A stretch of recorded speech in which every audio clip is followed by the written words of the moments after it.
Bismillahirrahmanirrahim. Assalamualaikum warahmatullahi wabarakatuh. Bapak-bapak, ibu-ibu, mas-mas, mbak-mbak, adik-adik sekalian yang dirahmati Allah, kembali di IIP Channel bersama saya Iip Wijayanto. Kali ini kita akan membahas topik ketika orang tua menyuruh atau memerintahkan untuk bercerai, maka anak wajib untuk menolaknya. Ya, jadi ini biasanya kalau sudah bab orang tua memaksakan kehendak kepada anaknya, itu akan selalu dimunculkan wacana tentang kedurhakaan sang anak tadi. Ya, nah, jadi dalam bab perceraian, sebenarnya perintah ngompori, manas-manasi orang untuk bercerai itu jauh lebih jahat daripada perbuatan sihir tafrik, ya, sihir perceraian, ya. Jadi sihir itu kan bekerja secara halus, ya.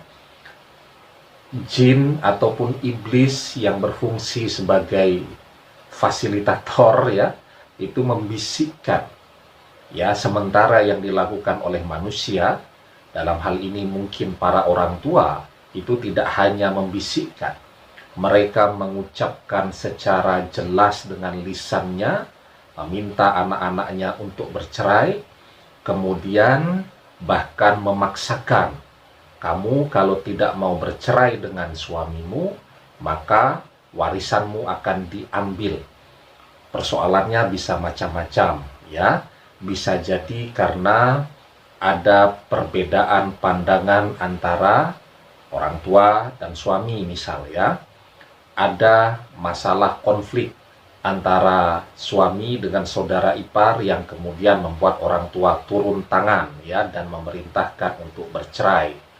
Atau bisa juga karena faktor suami misal melakukan poligami, kan tidak ada yang salah juga sejauh memang istrinya merasa oke-oke saja, toh yang menjalani dia bukan orang tuanya.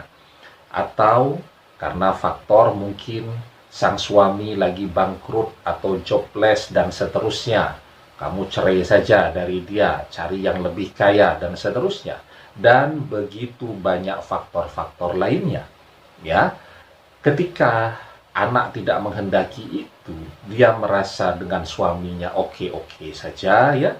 Apalagi di situ sudah ada beban tanggung jawab anak-anak mereka yang notabene adalah cucu dari orang tua tadi. Maka mereka merasa ibadah mereka adalah menjaga anak-anaknya, maka mereka ingin mempertahankan pernikahannya. Maka wajib bagi si anak tadi untuk menolak permintaan dari orang tuanya. Dan permintaan bercerai seperti yang saya jelaskan tadi, itu adalah perbuatan yang lebih jahat daripada perbuatan sihir tafrik, ya. Seperti yang dijelaskan di dalam surat Al-Baqarah ayat 102, fayata'allamuna minhuma ma yufarriquna bihi bainal mar'i wa zawjihi.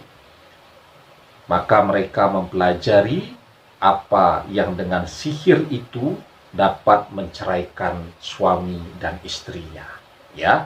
Nah, jadi kalau sihir itu bekerja dengan cara yang pelan, ya, tidak kedengaran secara langsung dengan telinga, ya, hanya dibisik-bisikkan ketika yang bersangkutan tidur di alam bawah sadarnya, sementara instruksi atau perintah bercerai tadi kan jauh lebih kejam, jauh lebih jahat karena disampaikan bil lisan, bahkan disertai dengan paksaan kepada anak. Maka dosa dari orang tua yang memerintahkan anaknya untuk bercerai itu jauh lebih besar daripada dosa para pelaku sihir, ya. Maka sejauh argumentasi alasan tadi tidak syariat, ya, untuk bercerai tadi, misal suaminya baik-baik saja, dia ahli ibadah, dia bertanggung jawab, ya, sholatnya tidak pernah tinggal, bahkan mungkin juga mereka menjadi imam-imam sholat di masyarakatnya, dan orang tua minta untuk bercerai, Nah, itu kan artinya argumentasinya sangat tidak syariat, ya. Argumentasi yang sangat subjektif, maka orang tua yang memerintahkan anaknya untuk bercerai dari suaminya yang justru ahli ibadah tadi, itu dosanya melebihi dosa sihir, ya, sehingga masuk nerakanya mungkin tidak akan keluar-keluar orang tua yang demikian, ya. Nah, bagaimana dengan sikap seorang anak? Saya katakan tidak ada anak yang durhaka karena menolak perintah bermaksiat seperti ini, ya. Di dalam surat Luqman ayat yang ke-15 dijelaskan, wa in jahadaka ala an tusyrika bima laisa laka bihi ilmun fala tuti'huma. Dan jika keduanya memaksamu untuk mempersekutukan dengan aku, kata Allah, sesuatu yang tidak ada pengetahuanmu tentang itu, maka janganlah kamu mengikuti keduanya, ya.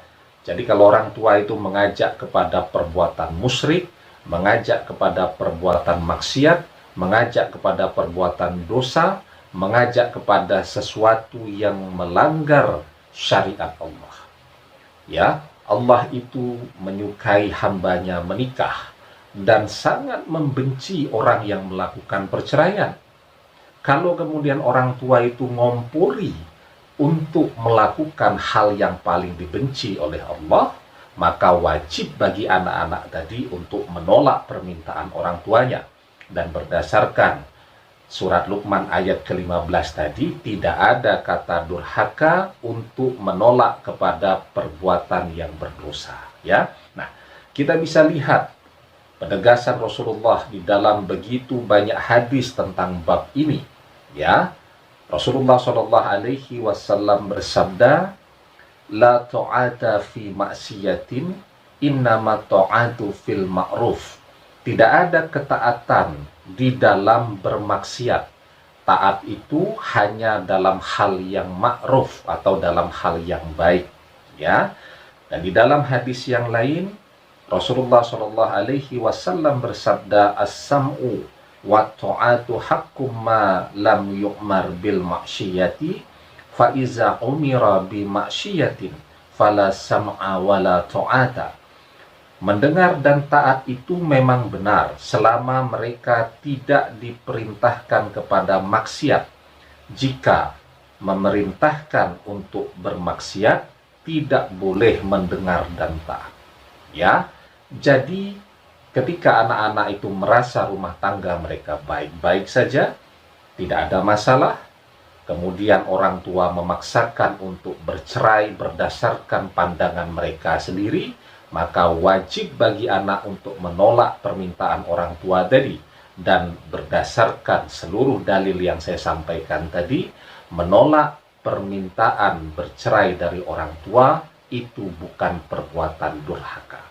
Demikian, semoga bermanfaat.